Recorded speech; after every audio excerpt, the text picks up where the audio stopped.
Je vous salue dans le merveilleux nom de notre Seigneur Jésus-Christ. Je m'appelle Bessao Fils Linkal, serviteur de Dieu, appelé pour exercer le ministère d'évangéliste. Mesdames, Mesdemoiselles et Messieurs, chers frères et sœurs, dans le Seigneur, que la grâce, la paix, l'amour et la miséricorde de Dieu le Père soient votre partage au nom de Jésus. Je remercie grandement l'Éternel.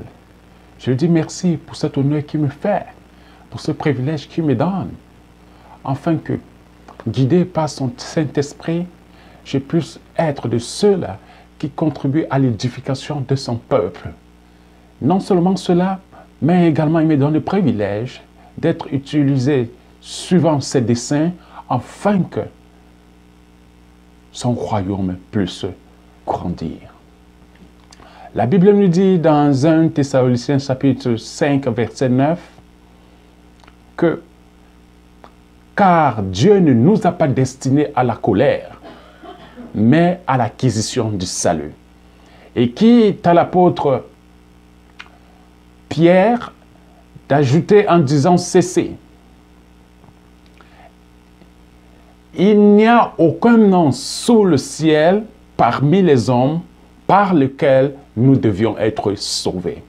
Ceci, chers frères et sœurs, nous amène à comprendre l'importance du rôle joué par le Seigneur Jésus-Christ pour le salut du monde entier.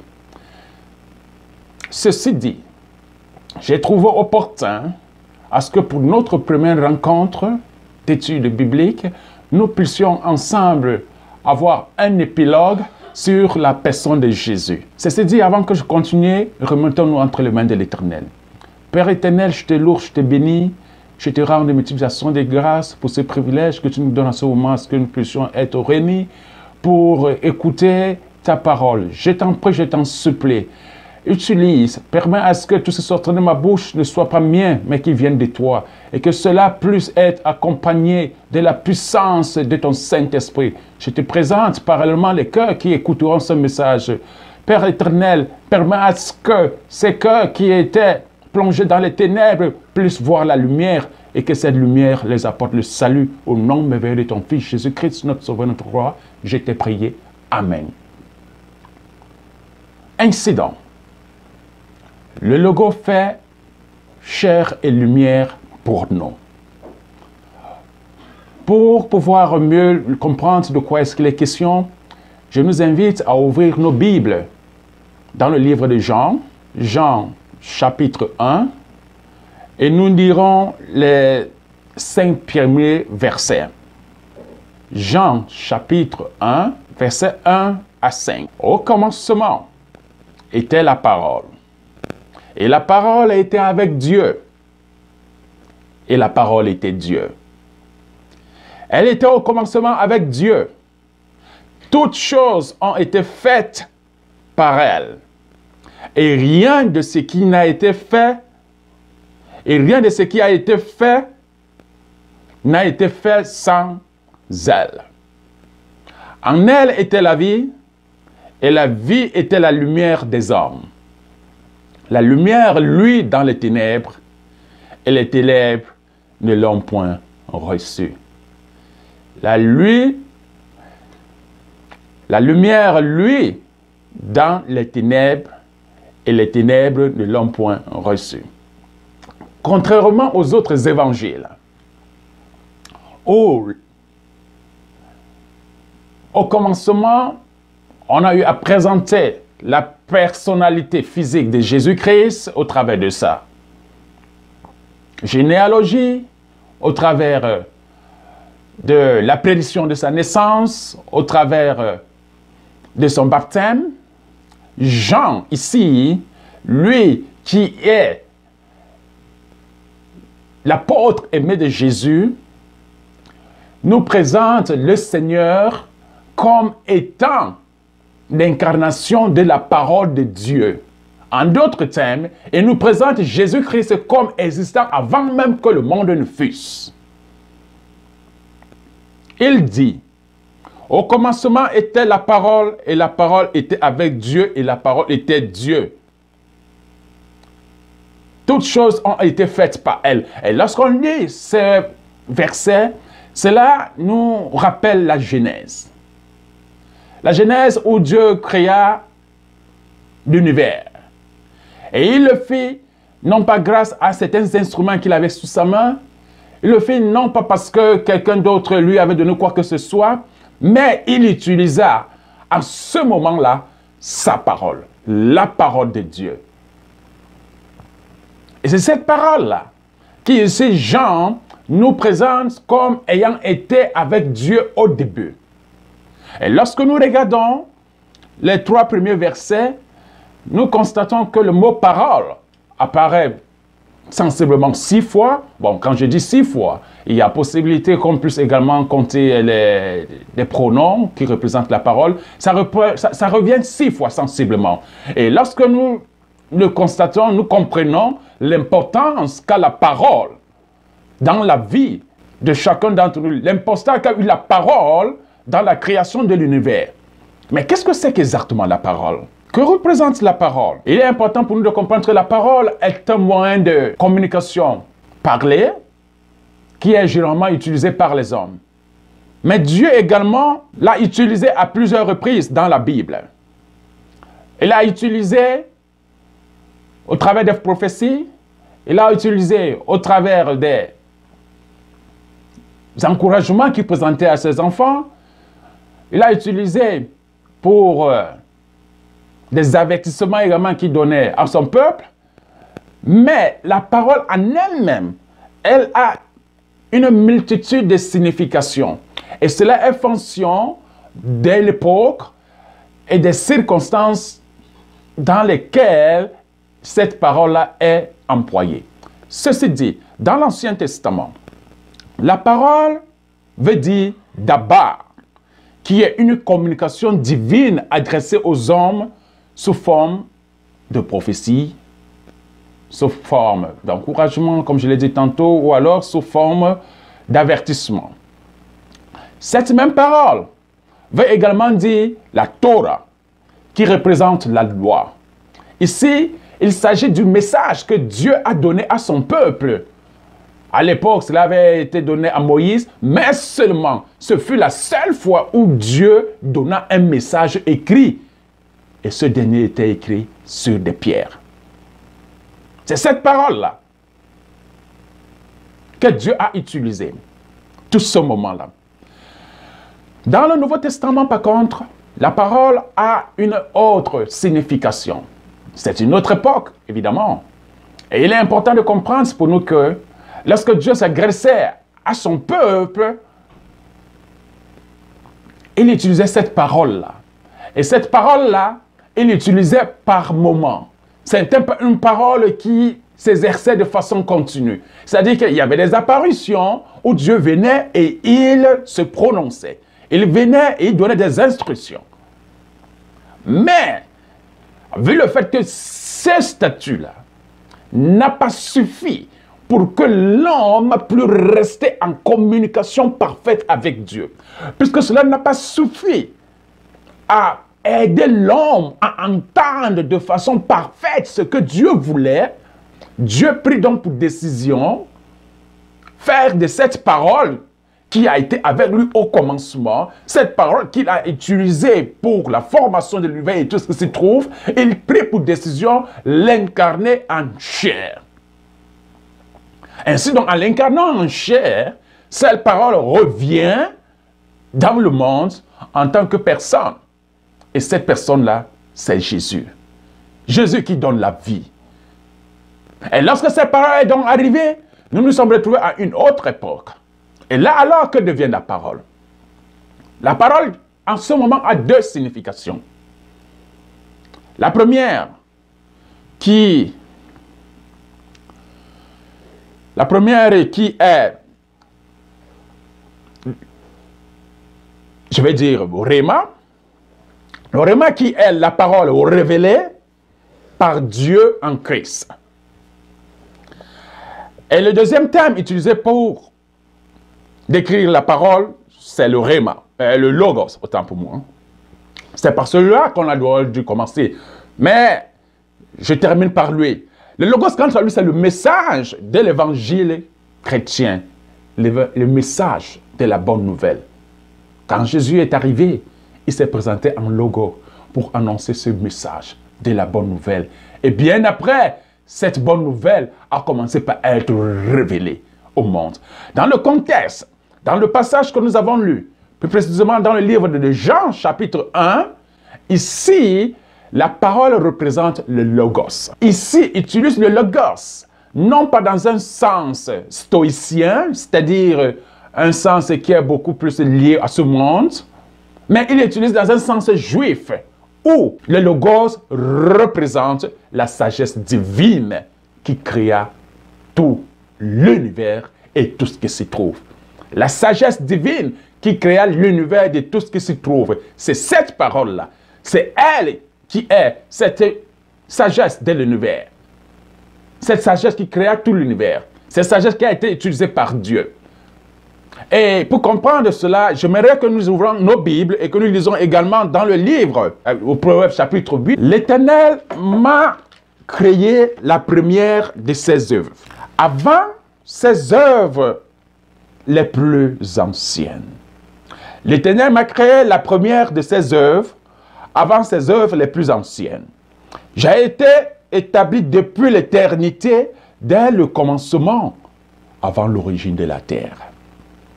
Je fus enfanté quand il n'y avait point d'abîme, point de source chargée d'eau, avant que les montagnes soient affermies, avant que les collines existent, je fus enfanté. Je n'avais encore fait il n'avait encore fait ni la terre, ni les campagnes, ni le premier atome de la poussière du monde. Lorsqu'il disposa les cieux, j'étais là. Lorsqu'il traça un cercle à la surface de l'abîme, lorsqu'il fixa les nuages en haut, et que les sources de l'abîme jaillirent avec force, lorsqu'il donna une limite à la mer, pour que les eaux n'en franchissent point les bords, lorsqu'il posa les fondements de la terre, j'étais à l'œuvre avec lui. J'étais à l'œuvre auprès de lui et je faisais tous les jours ses délices, jouant sans cesse en sa présence, jouant sur le globe de sa terre et trouvant mon bonheur parmi les fils de l'homme. Et maintenant, mes fils, écoutez-moi. Et heureux ceux qui observent mes voies. Amen. Ici, tout le chapitre 8 de Proverbes est en fait un proverbe spécifiquement dédié à la sagesse. La sagesse de Dieu qui créa tout. Cette sagesse qui a été utilisée. Cette sagesse qui représente le Logos par lequel Dieu créa tout le monde entier. Mais ce qui est important ici de voir, de constater, c'est la façon dont ce poème est écrit. Ici, on comprend que la sagesse est personnifiée. La sagesse ici représente une personne. Ce n'est pas simplement comme on parle généralement, mais il y a des phrases authentiques qui sortent et qui attirent notre attention. Nous avons par exemple, j'ai été établi depuis l'éternité.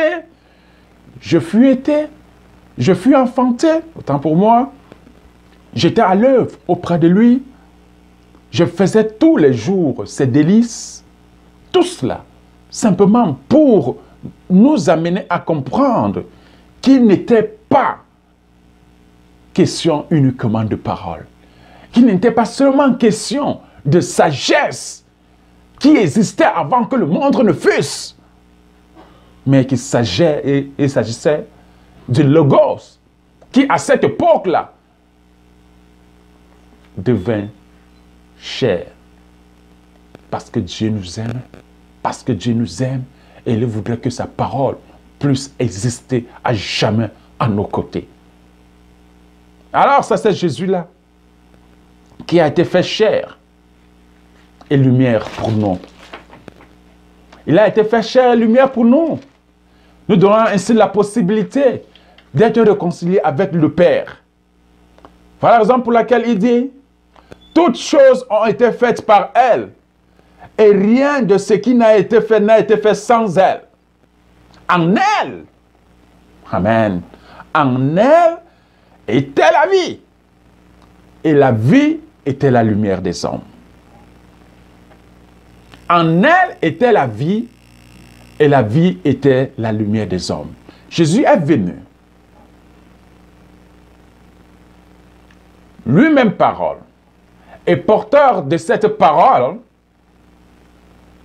qu'il donne au monde entier, afin que nous puissions être réconciliés avec Dieu, afin que nous puissions avoir la vie, et que cette vie-là soit une vie pas comme les autres, mais une vie illuminée. Voilà la raison pour laquelle il nous dit, elle était la vie, et la vie était la lumière des hommes. Quand on parle de lumière ici, mon frère, ma soeur, cher ami, il ne s'agit pas de l'ampoule qui brille dans la maison. Il ne s'agit pas de ton phare de voiture. Il ne s'agit pas de la bougie qui est posée quelque part pour essayer de t'éclaircir, afin d'avoir une direction quelconque. Non. Il ne s'agit pas de ça. Ce ne serait pas des lampadaires ni des projecteurs qui se trouvent sur la rue. Mais il s'agit d'une lumière qui vient des cieux. Celle-là même qui est la lumière du monde. Quand on parle de lumière, bien sûr, cela nous rappelle les ténèbres.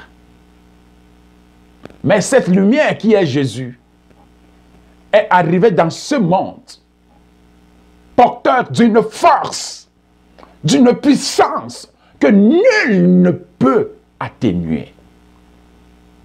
Lorsqu'on parle de lumière ici, il est important pour nous de faire un petit flash et voir ce que la lumière représente.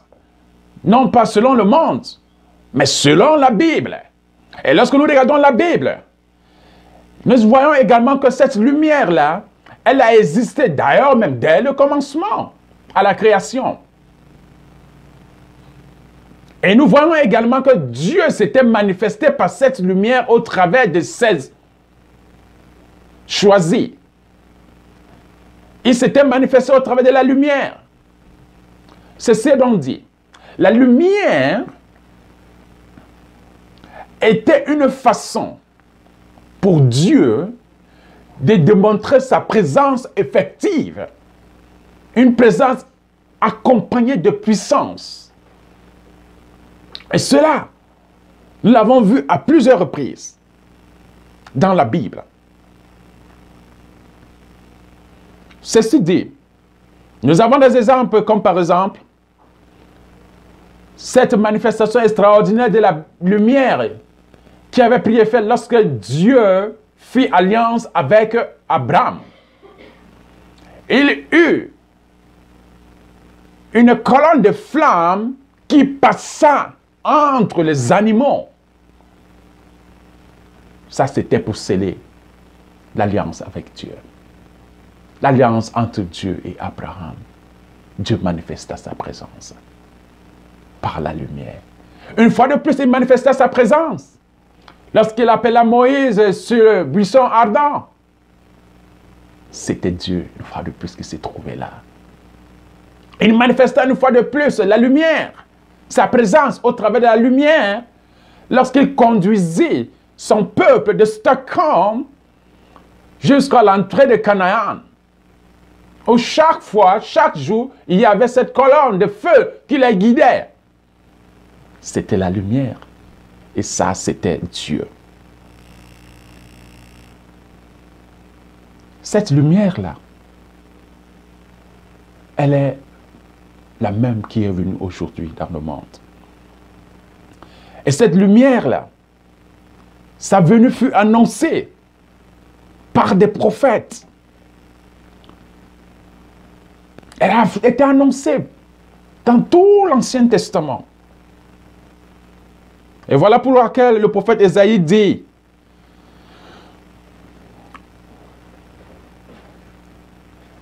dans le premier verset du chapitre 1, que le peuple qui marchait dans les ténèbres voit une grande lumière. Et ce proverbe-là, cette prophétie, je vais dire, prend effet plus tard. Lorsque Jésus vint dans le monde, lorsqu'il arriva, lorsqu'il naît, lorsqu'il vint, tout le monde comprit que le Messie était arrivé, que cette lumière-là était arrivée. D'ailleurs, dans quelques jours, partout dans le monde entier, les gens auront à célébrer cette naissance de Jésus. Une naissance qu'on appelle Noël. Mais comment est-ce que cela se passe? On voit beaucoup plus de gens qui s'activent dans des festins, dans des soirées, de galas. Toutes les rues sont illuminées. Tout est fait pour que le péché puisse, une fois de plus, grandir, aller de façon grandissante, grandissante, grandissante. En fait, cette fête de Noël, jour après jour, année après année, devient la substitut des fêtes païennes, romaines. Et ça n'a rien à voir avec ce qu'est réellement la naissance de Jésus. Voilà comment est-ce que des personnes utilisent cette lumière. Une lumière qui est juste pour un petit moment. Une lumière qui ne brille pas pour tout le temps. Une lumière qui est là aujourd'hui, qui n'est pas là demain. Mais, chers frères et sœurs, dans le Seigneur, il est important pour nous de savoir que cette lumière-là, tout ce que nous avons vu, ces apparitions de Dieu, elles étaient très importantes. Mais Dieu ne voulait pas que ces apparitions puissent être simplement momentanées. Il n'a pas voulu que ces apparitions puissent simplement être pour un certain nombre de personnes. Mais il a donné la possibilité au monde entier, au travers de la réconciliation de ce monde avec lui, d'envoyer cette lumière qui est en son Fils, afin qu'elle puisse éclairer tout le monde, afin que le monde puisse être transformé, afin que la perdition qui est dans ce monde, afin que le monde qui a été trempé dans les ténèbres puisse voir la lumière, qu'elle puisse être éclairée, cette lumière, dans la vie de tout et chacun d'entre nous. Ce ne sera plus la lune qui brillera dans la nuit, car elle finira par s'obscurcir. Ce ne sera pas le soleil qui finit par se coucher. Mais la lumière que Dieu donne est une lumière parfaite. Une lumière qui vient et apporte au grand jour la connaissance de Dieu. Qui apporte au grand jour l'amour de Dieu le Père. Qui apporte au grand jour le pardon, la joie, l'amour, la passion. Vous avez compris, cette lumière n'est pas une lumière qui brille, qu'on peut toucher, qu'on peut allumer et éteindre, mais c'est une lumière spirituelle, car elle vit en nous, elle vit à l'intérieur de nous. Vous savez, lorsque nous avons fait allusion tout à l'heure à la façon dont s'était manifesté Dieu de façon puissante par la lumière, nous avons compris que Dieu fit alliance avec Abraham. Et la lumière que Dieu nous donne aujourd'hui, c'est une lumière de réconciliation avec lui. Nous avons de nombreuses ténèbres dans nos vies. Nous avons de nombreuses choses qui nous empêchent de vivre, de jouir de l'amour parfait de l'Éternel. Mais Jésus te dit en ce moment, je suis venu pour faire alliance avec toi. Je suis venu faire alliance avec toi. Je suis venu pour arranger des projets, non pas de malheur, mais des projets de bonheur pour toi. Il fait cette alliance avec toi. Le plus important est que tu puisses accepter son Fils Jésus-Christ comme ton sauveur. Que tu puisses accepter que lui qui est la lumière puisse venir et briller en toi qui est ténèbres. Tu ne connais pas la nature de ton ténèbre aujourd'hui. Mais toi, tu le connais et Dieu le connaît. Il le sait. Il est venu pour te délivrer. Dieu est venu pour te délivrer. Il est venu pour te donner la possibilité de sortir de ce gouffre dans lequel tu te trouvais. Peut-être pour toi, c'est la maladie, ton ténèbre. Peut-être pour toi, ton ténèbre, c'est ton mariage. Peut-être pour toi, ton ténèbre, c'est le travail. Peut-être pour toi, le ténèbre, ce sont les enfants. Ton ténèbre, c'est peut-être la stérilité. Ton ténèbre, c'est peut-être le péché. Tu n'es pas seul sur cette voie. Dieu est avec toi. Il est venu te réconcilier à lui. Nous avons vu qu'il est apparu à Moïse sur le feu ardent du buisson. C'est là pour lui confier une mission. Mon frère, ma soeur, cette mission était d'apporter la paix dans le cœur des Israélites qui étaient affligés. Dieu veut aujourd'hui, au travers de sa lumière, te donner la paix. Il voudrait que tu retrouves la joie de vivre. La joie de vivre suivant sa volonté. Une vie non pas seulement celle qui s'arrête ici dans ce monde, mais que ce soit une vie même au-delà. C'est-à-dire une vie en abondance. Que ce soit une abondance physique ici, que ce soit une abondance matérielle ici, que ce soit une abondance financière, mais surtout, que ce soit une abondance spirituelle pour toi. Car sans cette abondance spirituelle, le reste des abondances ne seront que passagères. Dieu est venu te donner la paix du cœur. Et il est question à ce que tu puisses l'avoir avec toi. Comme il a également fait avec les Israélites. Et il campait au-devant d'eux. Il se positionnait devant eux. Les Israélites ne marchaient pas tant que la lumière ne se levait. Tant que la lumière ne commençait pas à s'avancer. Ils restaient statiques. Cette lumière était leur chemin. Aujourd'hui, pour toi, Jésus qui est la lumière, il est ton chemin, car il est la vérité et la vie. Ouvre-lui totalement ton cœur. Donne-lui la possibilité de te précéder. Donne-lui la possibilité d'éclairer ton chemin. Parce que quand tu fais une navigation en vue, là où tu ne sais pas où est-ce que tu pars, tout ce qui t'attend, ce n'est que la mort. Mais ce n'est pas pour ça qu'il est arrivé. Il est arrivé pour te donner le salut. Et vous de te libérer de toutes ces emprises du diable. Tu connais quel est ton ténèbre. Il est là aujourd'hui pour t'éclairer. Il est là pour être au-devant de toi. Il est là pour faire le premier pas. Il dit, non, mon fils, n'avance pas. Attends, c'est dangereux. Tu marches actuellement comme un aveugle. Mais Dieu est venu pour redonner la vue. Cette vue, elle n'est pas seulement une vie physique. Elle est beaucoup plus une vie spirituelle. Une vie spirituelle, afin que tu puisses voir et comprendre où est-ce que tu vas. Que tu puisses voir ce qui ne va pas dans ta vie. En ce moment, il te remet en question. Qu'est-ce qui te lie? Qu'est-ce qui t'empêche? Car n'oublie pas, le logo a été fait chair et lumière pour toi.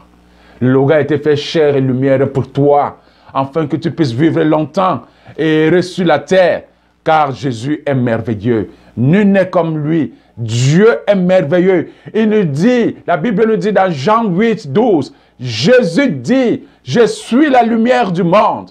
Celui qui me suit ne marchera plus dans les ténèbres, mais il aura la lumière et la vie. Et dans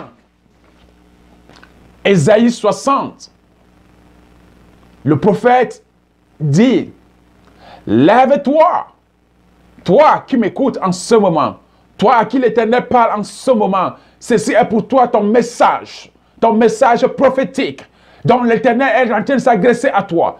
Lève-toi, sois éclairé, car ta lumière arrive. Et la gloire de l'Éternel se lève sur toi. Voici, les ténèbres couvrent la terre, et l'obscurité, les peuples, mais toi qui donnes l'opportunité à Dieu, au travers de son Fils Jésus-Christ, d'éclairer ta vie, de prendre place maîtresse dans ta vie. Toi, l'Éternel se lève sur toi et sa gloire apparaît. Que la gloire de l'Éternel apparaisse dans ta vie.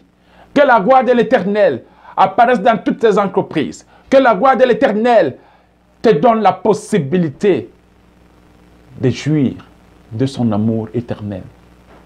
Car il est un Dieu plein de compassion. Et comme nous l'avons entendu au début, comme la Bible nous l'a dit au commencement, au début, lorsque nous avons commencé par faire notre enseignement, il était important de comprendre que Dieu nous a dit que nous n'avons pas été destinés à la colère, mais à l'acquisition du salut. Ce salut qui s'obtient au travers de la lumière s'acquiert. Tout est dans ton côté. Il suffit que tu fasses le pas qui te ramène vers l'Éternel. Ce pas où tu lui dis, oui, me voici Père. Ce pas qui t'amène à sortir des ténèbres pour la lumière. Ce pas qui t'amène à sortir du péché pour mener une vie sainte. Ce pas qui t'amène à sortir, partir de la mort pour la vie. Ce pas qui t'offre le salut. Que l'Éternel te bénisse. Amen. La parole de Dieu libère. Elle nous donne la vie, la joie et la paix. La parole de Dieu est authentique et ne change pas. La parole de Dieu pénètre toute obscurité et éclaire la vie de tout homme. La parole de Dieu ne doit pas être diluée, ni falsifiée, ni déformée. Jésus-Christ est la lumière du monde. Jésus-Christ est le chemin, la vérité et la vie. Revenez au fondement de la parole de Dieu. Amen.